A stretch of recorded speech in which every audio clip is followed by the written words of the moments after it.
Oops.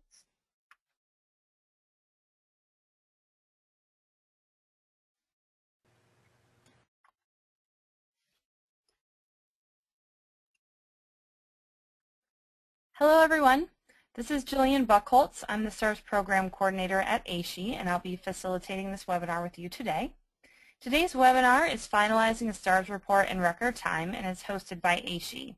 As many of you know, AASHE's mission is to empower higher education to lead the sustainability transformation. We provide a huge collection of online resources and networking tools, educational events such as this webinar, and an annual conference which is coming up in LA, Los Angeles, this October. AASHE members include over 20% of the 4,000 colleges and universities in the United States, as well as institutions in Canada, Mexico, and other countries. For more information about AASHE, please visit our website, www.aashe.org.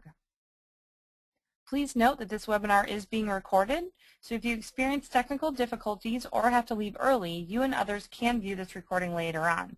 Presentation materials will be posted to the STARS website, stars.aashe.org, with a video of the webinar shortly after the live broadcast. Everyone in the audience is on mute, so the only way to communicate with the panelists is by typing your questions or comments into the questions pane in the control panel on your screen. Feel free to type in questions or comments at any point during the webinar, and they'll be addressed during the Q&A session after all of the presentations. Due to the influx of questions, we may not be able to answer every question submitted during the webinar, so if you feel your question is not addressed, please feel free to email it to stars@aashe.org, and someone will get back to you momentarily. Before we get started with the webinar, I just wanted to walk through our agenda briefly and also introduce our panelists. So what we'll be talking about today are really tips and strategies that 3 different institutions have used to make sure that they're completing their STARS report correctly, accurately, and precisely in the amount of time that they're given. We've talked with 3 universities that are outlined here that have really been able to go through the STARS process in a relatively short amount of time, especially for their institution type. So we're going to be talking about the different strategies that they've put into place. The first school that we're going to highlight is North Seattle Community College. Christian Rusby is the sustainability coordinator there, and there have been some unforeseen circumstances, and he hasn't been able to join us today, so I'm actually going to be presenting on the behalf of Christian. But I did want to give him a brief introduction here just to familiarize everyone with his role at North Seattle Community College. Christian Rusby was hired as the first sustainability coordinator at NSCC in 2009. In this position, he creates opportunities for resume or portfolio building sustainability projects on campus. Christian oversees 2 work-study assistants and dozens of students each quarter working to improve the operational footprint of the college and increase the sustainability literacy of students and staff. From Drew University, we have Sarah Wald with us. Sarah is an assistant professor of English and Environmental Studies. She is also the co-chair of the University Sustainability Committee and leads an annual Environmental Justice Alternative Spring Break. Her research focuses on the relationship among race, labor, and nature in 20th century U.S. literature and culture. Her teaching focuses on U.S. ethnic literature, U.S. environmental literature, campus sustainability, and environmental leadership. So Sarah, thanks for joining us. And then after Sarah's presentation, we'll be talking with Gordie Bennett from the University of Tennessee, Knoxville. Since 2008, Gordie has directed activities of the University of Tennessee Knoxville Office of Sustainability. He's led efforts to reduce UT's ecological footprint by tracking and reporting campus emissions, developing sustainability outreach materials, and advocating for sustainable campus operations. Gordie serves on the steering committee of the Tennessee Higher Education Sustainability Association and is a member of the City of Knoxville Energy and Sustainability Task Force. He has a master's degree in community planning with an emphasis on environmental planning from the University of Cincinnati. So thanks for joining us, Gordie, as well. After each institutional presentation, we will have a Q&A. So again, at any time, you can submit your questions into the questions pane in the control panel. So moving right along to North Seattle Community College, just to give everyone a little bit of background of what the institution is like and where it's located. North Seattle Community College is one of 3 institutions in the Seattle Community College District. It's located in Seattle, Washington, about 5 miles north of the Seattle City Center. It's located on 62 acres, 11 of which are wetlands. And there are about 500 staff, which includes faculty at the college, as well as about 17,000 students per year. This is a 2-year institution. North Seattle Community College has a really unique story regarding their approach for STARS. Essentially, one work-study student was championed by a sustainability champion on campus, and between the work of both of these individuals, the institution was able to complete STARS report and earn a STARS bronze rating. And really it was the work-study student that did the majority of that work on campus, but was empowered and supported by that sustainability champion to make sure they were able to get all of the work done that was required by STARS. So lessons that were learned from North Seattle Community College, from what I had spoken with Christian about, really it was finding a student with drive, and that was a very professional already. Maybe someone that's had professional experience or worked with data collection in the past. Christian worked just with one work-study student and really looked for these traits in this individual prior to bringing them on board. He also said it takes a lot of personality, and having a new face to approach your staff on campus is a good thing. Someone that's really excited about participating in STARS and really motivated to get in touch with people is great. A lot of times staff on campus are excited to work with students, and seeing that new person around is a great way to engage them, as well as start the conversation that maybe they wouldn't have with other staff people on campus. It was a good model for North Seattle Community College. Also, Christian was adamant about giving students ownership, or giving students, empowering them to give them ownership, essentially really supporting the student and letting them run with the project makes them want to see it succeed. So there's little room for failure. Also, setting deadlines with this work-study student and meeting with them regularly was a great way to keep them on task. Although the one work-study student did have the majority of the responsibility to complete STARS, Christian connecting with this individual and making sure that they're staying on track, or if they can't get in touch with a certain person or something like that, and he was able to step in and help a little bit. Meeting regularly was a great way to make sure that the project stayed on task and that deadlines were being met. The student that worked on STARS at North Seattle Community College spent about 6 hours a week on STARS. And Christian, as a sustainability coordinator there, said he spent 40 hours total on STARS the entire time that North Seattle Community College had worked on the data collection process and getting everything submitted into the STARS reporting tool to earn a rating. That's a total of about 300 hours to complete STARS between two people. He also estimated between the cost of paying himself and his work-study student, it costs about $3,500 to complete STARS. And that includes the registration fee as well. Christian was really adamant that the student had gained really valuable experience, and this experience resulted in a full-time position at the institution for this student. So that's a great success story. Not only was a student empowered to see STARS through on their campus, but this work was noticed by the campus, and the experience this individual gained was able to earn them a full-time position on the campus.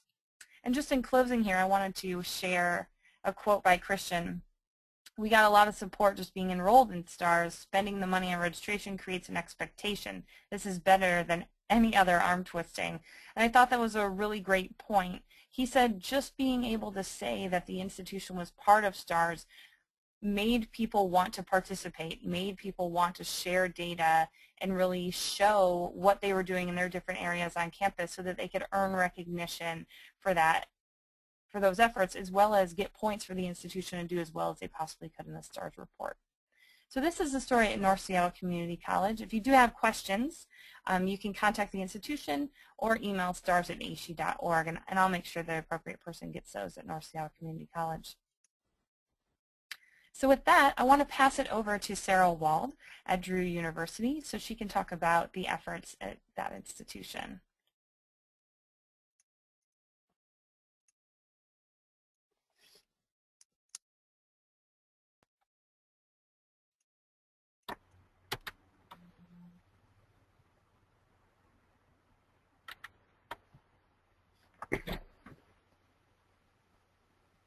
So I'm going to assume my presentation is up on everybody's screen at this point.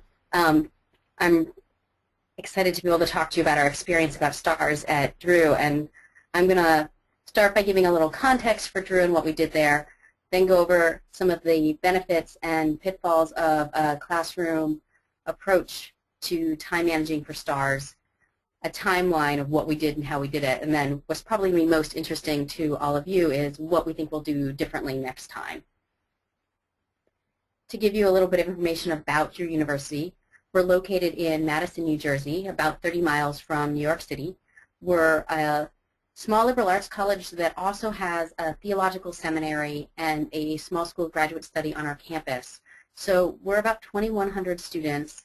About 1,700 of those are undergraduates with 162 faculty and 368 staff. We're an institution that's fairly diverse for what you might expect. We've got about 4.5% of our student body is Asian American, 8.7% African American, 12.7% is Hispanic. About 53% of our student body self-identifies as white. We're also very much an institution that draws from the local area. So although we have students from 38 states and 21 countries, 59% of our students are from New Jersey, and many of our students are also from New York and Pennsylvania. So it gives you a little sense of the kind of institution that we are. The way we approached STARS at Drew was actually not thinking about how we were going to approach STARS and how we're going to do STARS, but actually in terms of thinking about our new environmental studies and sustainability major, which is only about 3 years old. And it emerged out of part of a broader institutional commitment to sustainability, so that we are signatory on the President's climate commitment. We recently became the second school in the nation to sign the Real Food Commitment, and the students who completed STARS found that Drew achieved STARS Silver. So we developed a capstone class as required with our new major, and as we were looking around for what kind of capstone we wanted to have for our first group of majors and our first capstone, we elected to use STARS. It fit our criteria as a collaborative campus sustainability project. It built on students' interdisciplinary backgrounds and internship experiences. It was a really good choice for us in terms of a senior project because the broader definition of sustainability in STARS fit with our own focus on environmental justice in the program. And because our program is environmental studies and sustainability, we really wanted a capstone project that would speak to the notion of sustainability and help students define and complicate their notions of sustainability. So we chose STARS for pedagogical reasons, but I've really become convinced now that at a school like Drew, using STARS in the classroom is really an effective way for the institution to complete STARS. The capstone was really small because this was our first group of majors ever. We had 6 students, they were all seniors, and they had a broad range of interests. So when I asked on the first day what people wanted to do after graduation, I got everything from graduate school in conservation biology to union organizer. And the students not only completed STARS, but put together a beautiful final presentation that they invited administrators, staff, faculty, other students, and their parents to. And the president of the university came and introduced the students and listened to their recommendations. Where we've gone from here is a decision to do STARS as our capstone projects every 3 years, and in the intervening 2 years to focus our capstone on sustainability projects to improve our STARS score. And it's really going to look different in the future because instead of 6, we now have between 20 and 25 students a year graduating, and the number's just going up. So we're going to have a lot more students to work with in the future, which I think will allow us to do a lot more with STARS. I wanted to start with some of the pitfalls of using a classroom approach to STARS before moving into the benefits. The first is the need for training, both for the students and, of course, for me as English and Environmental Studies professor, not a sustainability coordinator. We need to really work through a lot of background in sustainability assessment and explaining to the students where STARS fits in and why something like STARS is important. You also have to deal with varying levels of commitment and skill among the students because these are not work study students who selected or students who applied to work on STARS, but everybody who's graduating in our major, and that can lead to varying levels of accuracy in student work. and which I think for us meant that there needed to be a large amount of review by the faculty liaison and the sustainability coordinator to make sure that what we were turning in represented the best of our students' work. The benefits are, in part, that the students were really stringent with what they would give STARS credit for. They were really attentive to not only what the criteria said, but whether they thought the criteria themselves were strong enough in terms of whether or not we should get credit. I also think that it was really helpful to have the strict timeline. We had to get it done by the end of the semester, and beyond that, we had the opportunity to have the president come and introduce the presentation and listen to the students' recommendations, and the students had that choice that they could finish up a month early, which was when the president was available to come to the presentation, or wait till the end of the semester. And the students chose that they'd rather finish the work, even if it meant staying up all night, to be able to get that level of administrative interest and attention to their work. And I think that those deadlines really helped us get STARS done quickly. It's good motivation. But the most important thing, I think, about using STARS in the classroom is that it's not just about the number of hours. I wouldn't say that Drew spent overall less hours than any other institution, but every hour, I think, counted for the most that it could count for because of the way the presentation really leveraged the data. And we could see direct results from the collection of STARS data to campus sustainability. The Sustainability Committee has taken all of the student recommendations and have been working through them. The president of the university took the recommendations of the students and our STARS data very seriously. I don't know that if the STARS had been completed outside of a classroom that we would have had the level of interest to be able to give a 2-hour detailed presentation with questions and answers and direct changes to things like the university strategic plan that was undergoing revision at the moment that this presentation was given if it hadn't been done by a group of engaged students. The students were also very likely to take on sustainability projects, so as we were working through the data, a lot of Tier 2 credits, the students would themselves say, well, we're not getting credit for this, but I could go do that project and then we get the credit. And so we were able to get a number of sustainability projects off the ground by the students' own initiative, including joining the Graduation Pledge Alliance, which is now an annual event that the senior class coordinates that was started by our group of students working on STARS. And the students really leveraged STARS to push and become sustainability advocates. Even after they graduated, we have students from that class calling us up saying, what happened with our recommendations? So they went from being student activists to alumni advocates for sustainability, which is really powerful, and have had a really lasting impact on the campus. So the amount of sustainability education, sustainability projects, sustainability advocacy that came out of doing STARS in the classroom really made every minute we spent on it worthwhile. So the way we divided up the syllabus in our class time is we spent the first 3 weeks creating a context, defining sustainability, reading about different sustainability assessment systems, sustainability indicators, getting familiar with STARS. Then we spent about 2 to 3 weeks on each section, curriculum, operations, planning, assessment, engagement. And the last 3 weeks of class we spent developing our recommendations, our report, and our presentation. Why I think the timeline is important is that what needed to happen at the end of the semester is the sustainability coordinator and I needed to sit down and do a final read-through. Without the deadline, it took all summer for that to happen. And when I actually sat down, it only took me a couple of hours, but finding those couple of hours without the deadline of the semester just vanished. So that was really key. What we did for class with each of those sections is the students would, for their reading assignment, the day we started a new section like operations, they would have read the technical manual for that section, and they were also each assigned another assignment on the STARS website. Some read that section for schools that were our peer institutions, some read the section for schools that achieved STARS goals, so we would have something to compare to. In class, we then went through credit by credit and assigned that credit to students based on the difficulty of finding the answer, so how much time we thought it would take to balance out the workload. At that point, the sustainability coordinator would come in and join us, and we'd go back and go again through each credit.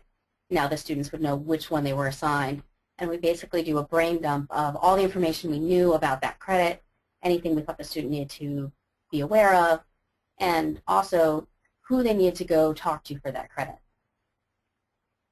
In the next week and a half, 2.5 weeks, as we worked on it, every day in class we'd come in and each student would report on what they'd done and what roadblocks they'd run into, and we'd be able to troubleshoot any issues that were coming up. And also if the student wasn't sure if we should get credit for something or not, they would bring it up to the class and we would decide as a class whether or not we thought the point should come. With education, we got the advice to start early, and I'm really glad we did, because looking at the technical manual, I thought this would be the fastest, easiest section to finish, and it actually took us the most time. Although the faculty fairly easily decided on the definition of sustainability in the curriculum, we did it based on the language in the technical manual, and we were never quite clear, I think, as a faculty, but also as a class, on how it was being used by other schools. There seemed to be a lot of variation, and so we had a really hard time communicating to other faculty about whether or not their classes or research would fall into it, which I think was part of the difficulty in getting answers quickly. The other thing is that we decided to use SurveyMonkey and asked faculty to self-report their classes and their research. And despite the students doing a lot of work ahead of time to let faculty know to expect it, we still had a very low response rate.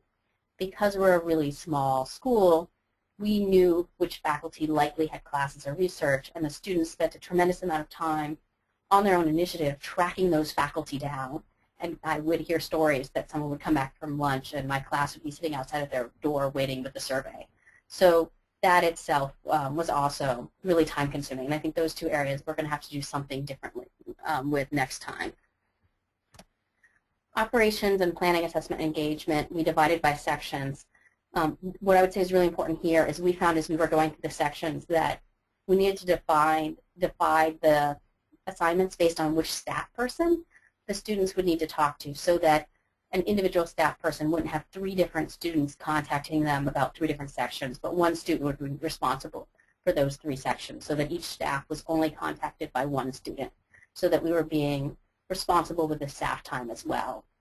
And in this we ran into the problems of what happens when a student doesn't turn in a section, right? This is something that another student does and therefore has to do extra work. Is this something the faculty member steps in and does? What happens when those sections are not turned in? What happens when staff doesn't respond to student inquiries? And really one of the biggest problems we came into it, Drew, is we just found that a lot of data just wasn't available. A lot of things were not actually being tracked in any meaningful way. I put up this slide, which is from the student presentation, and the full student presentation, which is really fantastic, is going to be available after this presentation in case you're curious about it. But I thought that this slide in particular really got at the number of people the students had to go out and talk to as they were working on their presentation. And I think having this many students knocking on this many staff doors and faculty doors helped STARS on campus become a campus conversation. And when the students did their final presentation, they actually wrote handwritten invitations to everybody they worked with, thanking them and inviting them to the presentation. We had a really strong turnout of staff at this presentation, I think because of those one-on-one relationships that were built in the process of completing STARS. I also wanted to say the sustainability coordinator played a vital role. We couldn't have done this without her. She helped us know who to contact for the various credits.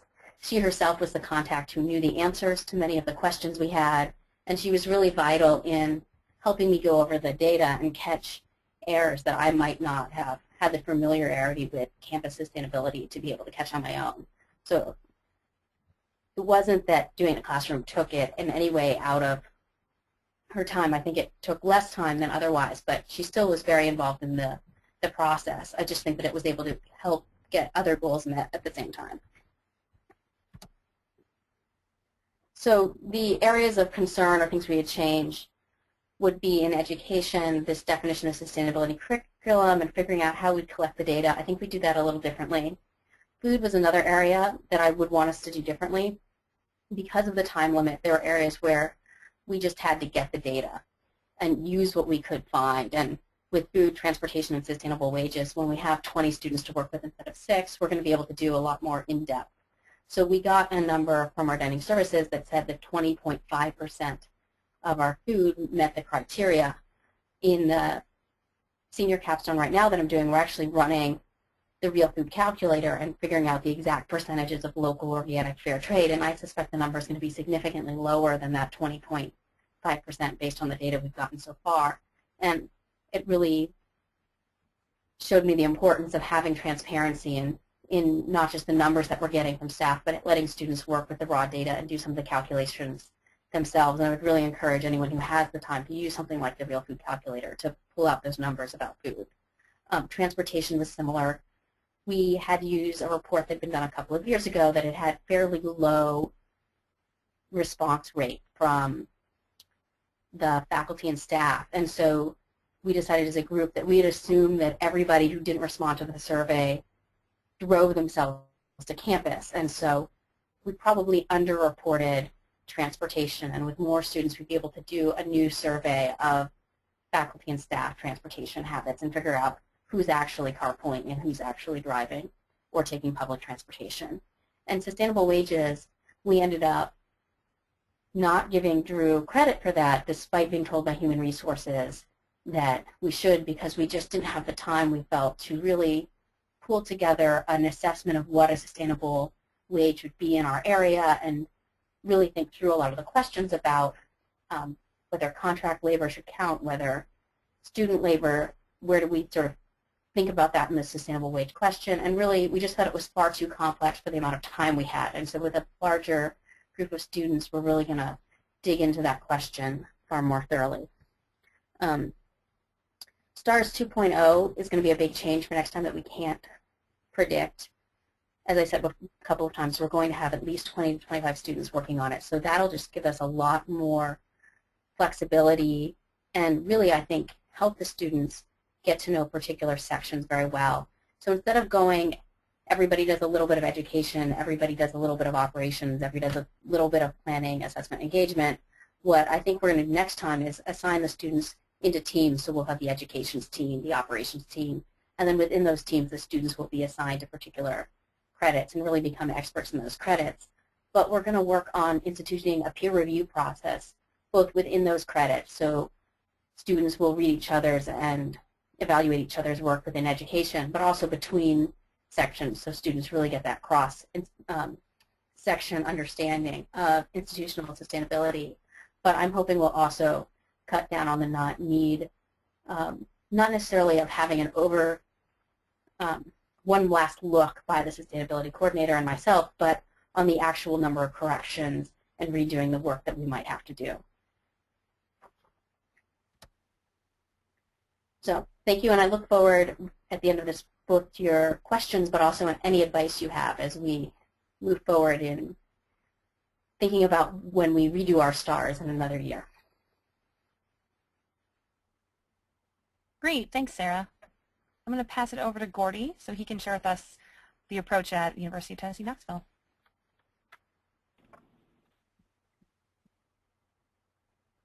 Thanks, Jillian. Thank you, Sarah. I wanted to start by giving everyone a little bit of background, just as Sarah did with regards to Drew University.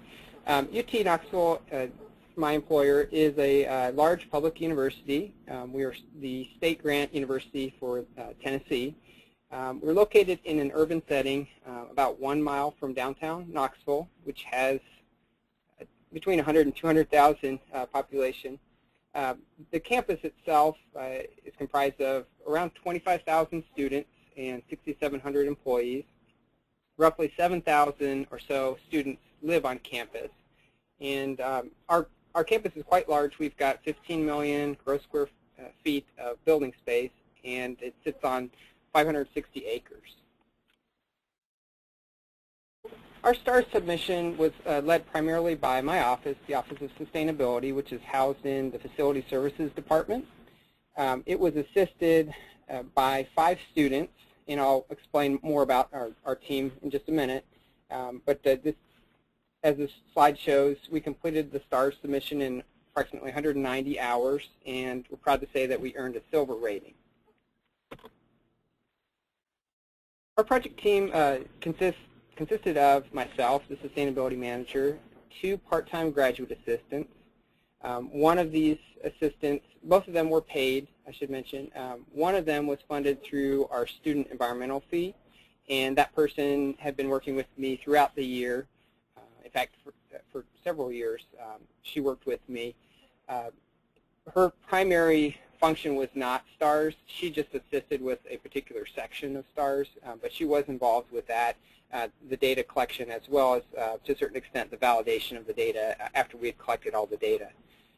The second graduate assistant was funded through the Office of the Chancellor, our Chancellor's office, and he was selected specifically with STARS in mind, but also he was, about half of his time, he worked on this project one semester, but about half of his time was spent collecting information and compiling information for another effort, which I'll explain in greater detail later on. But these 2 projects sort of coincided with one another, and it was really an advantage to us because that student, while he was collecting, certain information, fed into both efforts, which was very helpful. The rest of the team consisted of 3 part-time undergraduate interns. These students were all from within our environmental studies program. We have a very supportive faculty member who offered to provide these students academic credit, I believe 3 credit hours for their work with me. That faculty member was somewhat involved with the project at the beginning, but basically just making sure that everything was working well and that the students were indeed doing the work that they had signed up for. But after the beginning, I was essentially the manager of all these students. And then I'd be remiss if I didn't mention that there were dozens of university employees that helped with our STARS submission. Everyone from representatives from human resources to athletics to dining services, etc. And of course, we had considerable help from faculty on campus. Well, as I mentioned, the project itself took 193 hours, but in real time, it actually spanned a matter of about 10 months. We started in January of 2011. Data collection and analysis began with that part-time graduate assistant that I mentioned who was hired for STARS and the other project. That stage of the project consisted of meeting with the students on a weekly basis, giving them guidance in terms of who they could contact to collect the information, and basically from that point on, my serving as a contact and a reference for the students who were performing most of the work themselves. The undergrads the interns were especially involved with this stage of the project. After about mid-March or toward the end of March in 2011, we took a brief break and prepared for a student presentation. I had the 3 undergrads as part of our Earth Month celebration to host sort of a forum about STARS. And at that point, we had collected most of the data. We had not validated it yet, which was the next stage of the project. But I had met with them frequently enough that I felt comfortable with them presenting their work to campus. And I felt like it was a really good opportunity, good experience for them, as well as it was another opportunity to involve campus with our submission. And in fact, one of the positive outcomes from that presentation was some feedback we received about the assumptions we made in collecting particular data. So that was really helpful. We went back afterwards and refined and validated the data that we had collected. And I think it was helpful for the students as well. After that short break in the process, we spent another 2 months or so, from April until the end of June, inputting the data into the STARS reporting tool and validating it. By validation, I mean me as sustainability manager and one of the graduate assistants who I worked with at the time. We basically scrubbed the data, looked for typos in the presentation. We also, in many cases, followed up with specific faculty and staff just to verify that the information the students had collected was as accurate as possible. Now, the next few slides will show exactly how much time I spent here, but I can say the data collection and analysis stage was the most lengthy. Data entry and validation was only about 30 hours relative to about 120 hours during the data collection and analysis stage. So even though these arrows suggest that we spend about equal time with data collection and analysis and data entry and validation, it's actually not the case. So our most lengthy, the most lengthy or involved part of our STAR submission was that data collection and analysis. So just to wrap up, by the end of June 2011, we had a submission ready, a draft ready, which I shared with the campus administration. At that time, Facility Services, the department I work for, was actually undergoing a change of leadership. Our previous director had retired, and the university was in the process of filling that person's position. It took several months, and it wasn't until late September where I was finally able to share the draft with who was then the director, who was my supervisor. So that's why this submission review, it seems to have taken so long. I guess it kind of did in real time, but as far as actual work hours, it was very minimal. I estimate that we put in about 7 hours during that stage. 4 hours of my time, and then 3 hours for the reviewers, who are all very high-level administrators. After a little bit of a few changes that we made to the draft submission, our final submission was completed in late October 2011.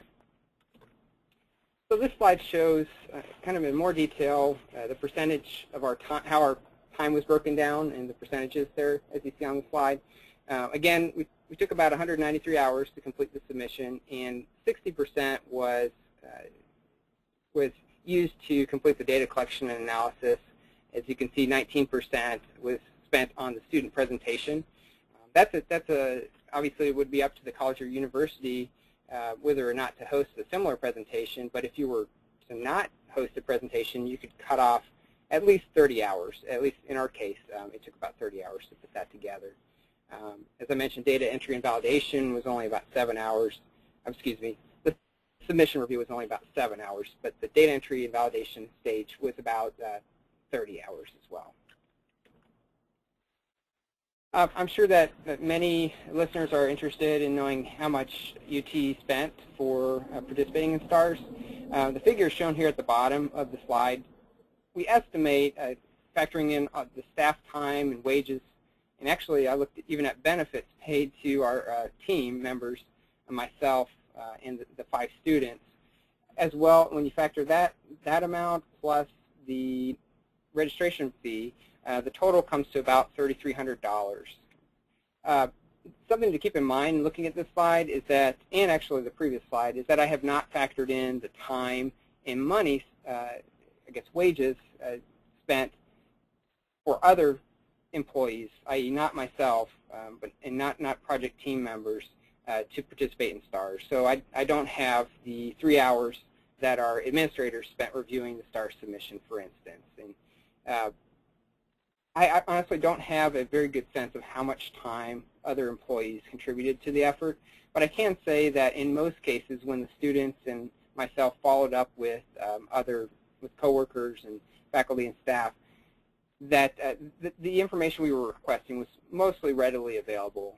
There was only a few instances where we really needed to dig deeply and press the person for that information, or even to clarify with AASHE, what the credit requirement, reporting requirement was. So in most cases, I'd say that although very well appreciated, the time commitment of other employees towards the project was fairly minimal. Well, like Sarah, I wanted to close by talking about the benefits of participating with STARS. I think that one of the very important things for me personally was that it really helps to solidify the value of sustainability for your institution. Like so many other colleges and universities, UT has signed up for a number of environmental commitments. And many of these relate to how the campus operates in terms of the facilities. But we had not, at that point, really committed to any assessment or an assessment of our academic, our outreach, our investment policies, etc. So this was the first step that UT took towards assessing overall the sustainability of its operations. And I felt really proud about that. It helped to motivate me. And I think as Sarah or as maybe the first, as Jillian had mentioned, it also is a really interesting way to get people to participate, by demonstrating that STARS, we signed up for this big effort, and also by associating the effort with the Chancellor's name, we were able to engage faculty and employees with the submission more so than I think if it had just been me pulling the cart, so to speak. I feel like STARS is a great opportunity for students to learn about the school that they go to. We tried to make it a positive experience for them and really give them a sense of ownership in the research that they were doing. And I feel like that it was a positive experience. And lastly, STARS, by participating in STARS, inevitably there are going to be some areas that your college or university excels in. And then there'll be other areas that are not so great, that could certainly use improvement. In addition, in our case, with the research that was conducted, it revealed additional areas where potentially, there could be a campaign. Students could come up with a campaign, for instance, to improve on certain areas that we don't excel in. And likewise, I think that our effort helped to bring some more interest to general sustainability initiatives on campus, and possibly down the road maybe open up some opportunities for further research. So I want to close by just talking about some lessons learned. In our case, I didn't really talk much about how we structured the work among the team members, but basically we just met very early on and decided to divide the work according to the STARS credits. But I did give the students an opportunity to choose a set of credits according to their interests and experience and really their expectations of the internship. I feel like if you give the students that opportunity, and keeping in mind that we have to be fair and distribute the work evenly amongst the students, I think that helps to ensure the success of the project, because in my opinion, if they're interested in the project and the research that they're conducting, they'll do a better job. As I mentioned, we held regular team meetings. I think we met on about a weekly or bi-weekly basis, and our meetings were just kind of just a chance for the students to share their work with each other and with me. They also used the opportunity to ask questions, kind of share where they're at, and give and share advice for acquiring the data that we were all working to acquire. I mentioned that one of the graduate assistants working on the project was hired by the Chancellor's office, and he was also working on a similar project. We were very fortunate in that at the time of our STARS submission, UT was also completing an environmental progress report. We have a series of metrics that we look to track how successful our sustainability efforts are. And it had been 5 years since those metrics had been compiled and the report had been published. So we were very much due for an update, and thankfully the Chancellor's office supported that graduate assistant in allowing him to work on both STARS and the environmental progress report. So that was very helpful. Lastly, I think it's very important to share the findings with campus, whether it be your own as a sustainability manager, a sustainability officer, or a faculty who's coordinating a STARS effort. Not only does it give opportunity to kind of share successes and identify areas of improvement, but also I think it helps to improve the quality and accuracy of the data. And with that, I'd like to turn it back to Jillian. Great, thanks, Gordie.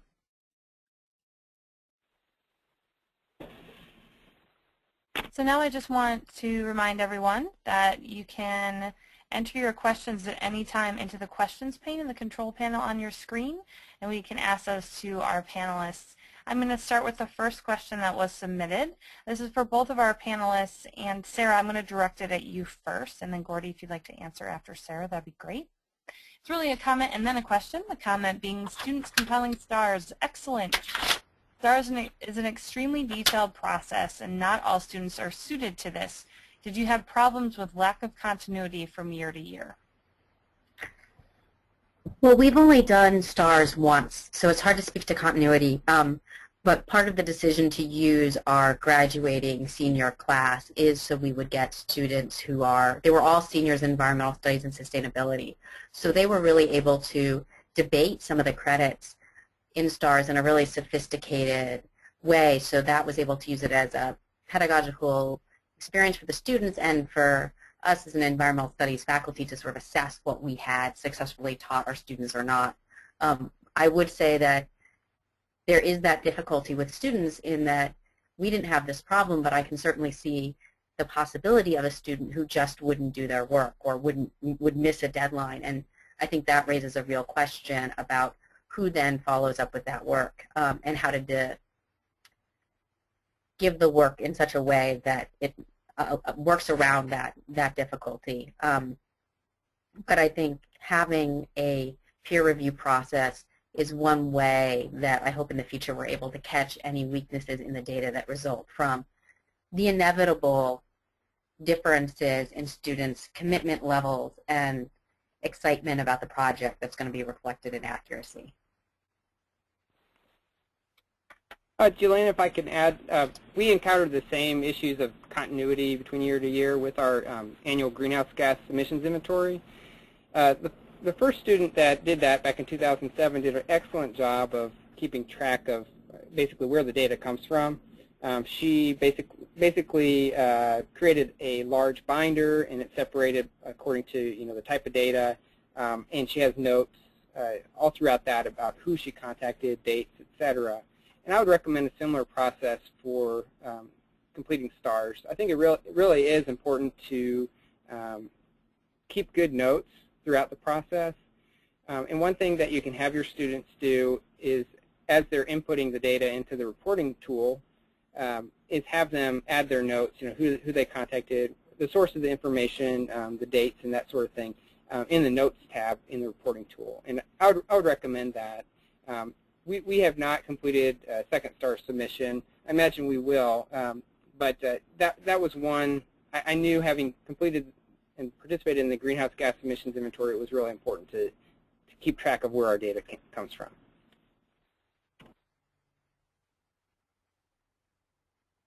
Great, thank you. This next question is directed at you, Gordie. On your timeline, you show that you collected data between January and March. Can you let the audience know what time frame you were collecting data for, what year it was?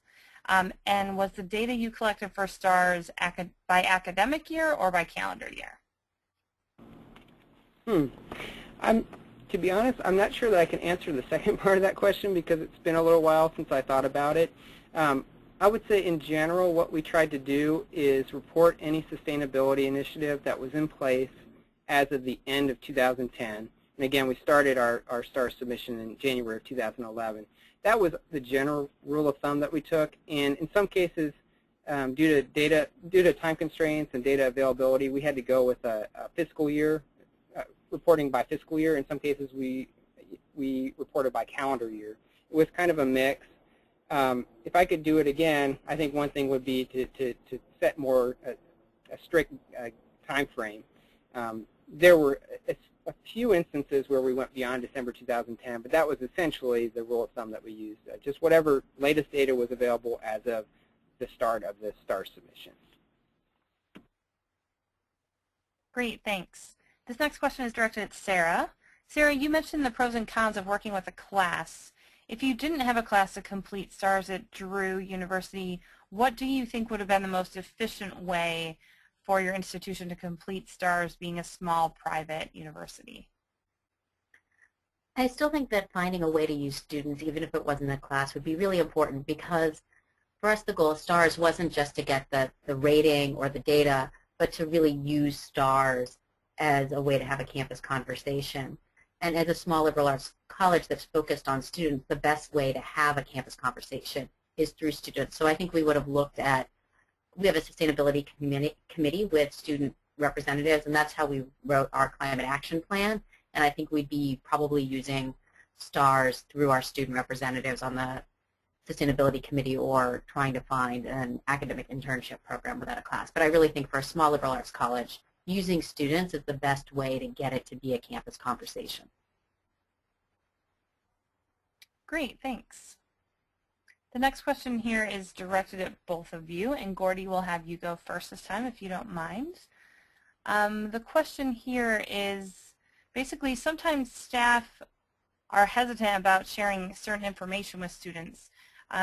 Was there any work done regarding sending an email out to the people you were requesting information from, letting them know that you were working with these students? Did you run into any issues with not being able to gather specific data because students were the ones completing the data collection?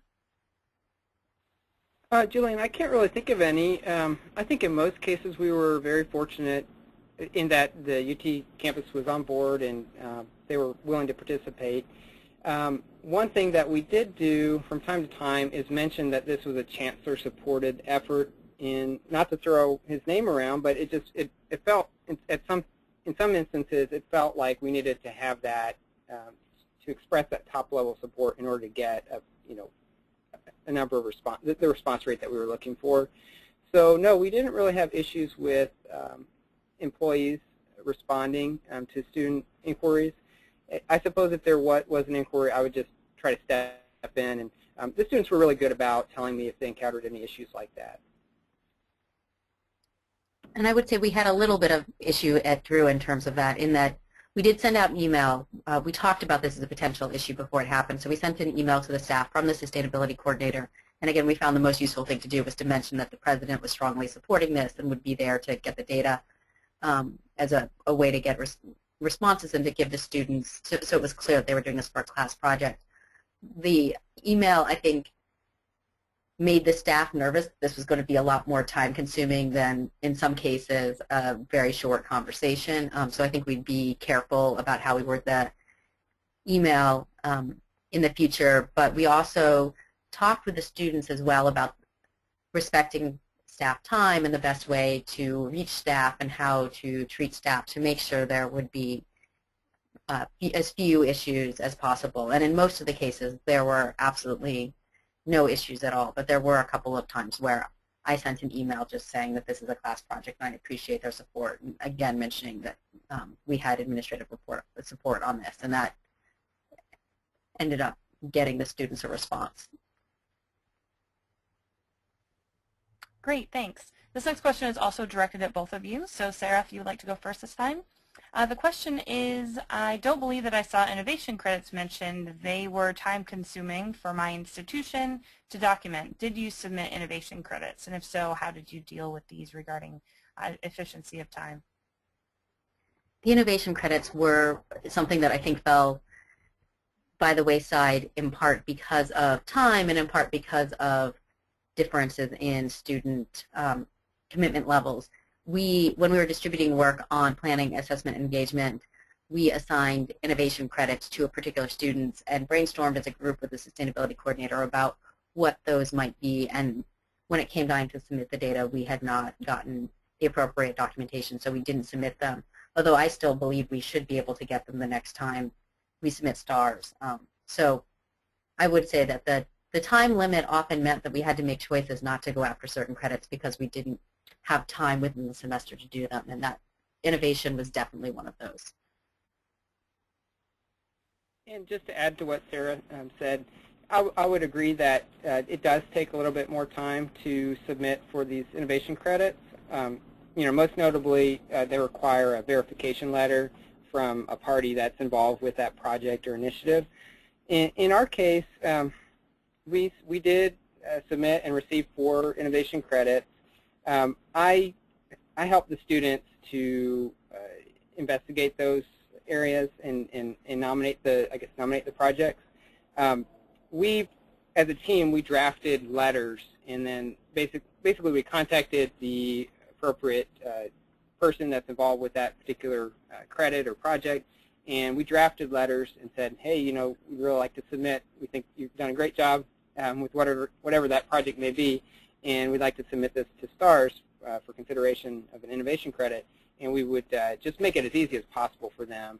In most cases, I found that the project coordinators, if you will, were very happy to sign off on a letter of support. So yes, it does take more time, but I'd encourage everyone to pursue those credits. Great, thanks. And this will be our last question since we're coming up to the top of the hour. Gordie, if you want to answer first, what's the one piece of advice you would offer to another institution that would like to register for STARS but is concerned about the time commitment to complete a STARS report? Well, I would say in our case we were very lucky and fortunate in that, as I mentioned, we were completing a similar effort, the Environmental Progress Report. So I would encourage those institutions that are considering STARS, not quite sure, to look for opportunities to coordinate with similar projects. And then if I can add just very briefly, I think it's really important to establish that your campus administration supports the project. As I mentioned, that's really helpful in ensuring that you get quality data and the responses that you want. Very early on, we lobbied through the various channels, our chancellor's office, and you know, I feel like it was integral to our effort having that top-level support. And I would echo that having the top-level support really helped us at Drew. I would say the major piece of advice is somewhat similar in that really thinking about how it can be integrated into other sustainability programs, because I think it was worth it in that it fit with our other goals and the other kinds of projects we were working on campus, and that made it fit seamlessly into what we were doing rather than seeming like an additional project that was competing for time with the other priorities of the Sustainability Committee.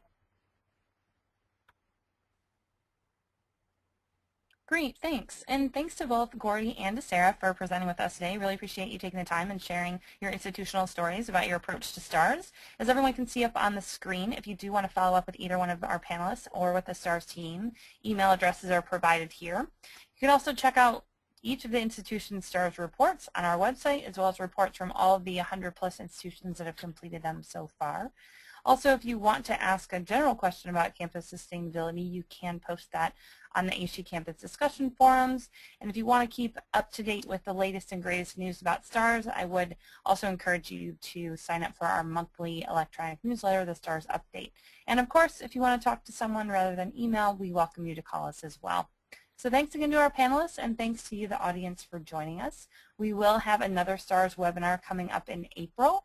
The details of that are still being hammered out, so please stay tuned to our website for more information. Hope everyone has a great day, and thanks again.